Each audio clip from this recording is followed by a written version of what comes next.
SIM update number 9 was released today, bringing us to version 1.25.7.0. The release notes are linked in the description. This update is supposed to only fix bugs. As a caveat here, I just want to say that everybody's system is different and your results may not match mine. I'm running on a 2017 Apple iMac, which I'm sure is very different beast from most of what you folks are running on. Prior to getting the update, I ensured my system was fully up to date with the Windows updates and the store application. I ensured that my community folder was empty. You can just rename it if you like before doing the update. Again, I always do this in case one of my add-ons is incompatible with the new updates to the SIM. I also get rid of all of my old cache. At 8 a.m. Pacific Standard Time, I launched the MS Store application, clicked on the library in the lower left, and checked for updates and got nothing.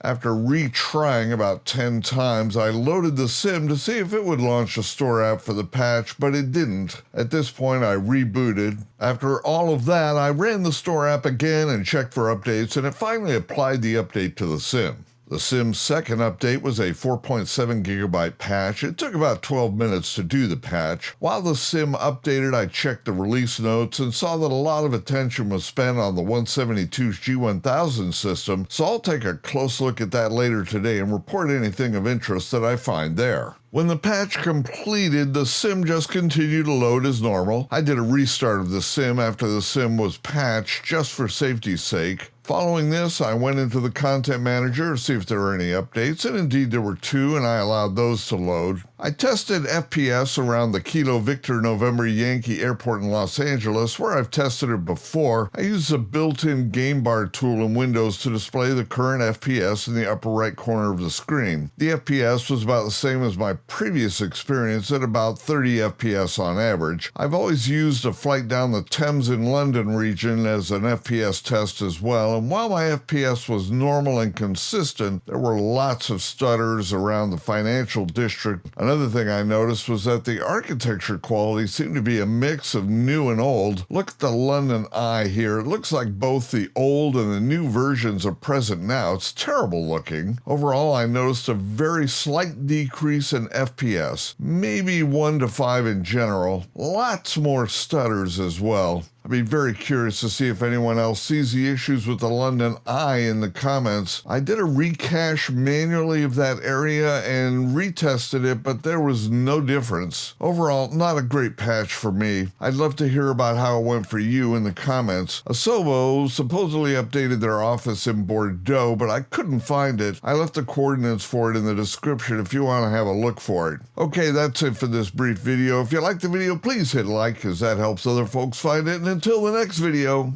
take care.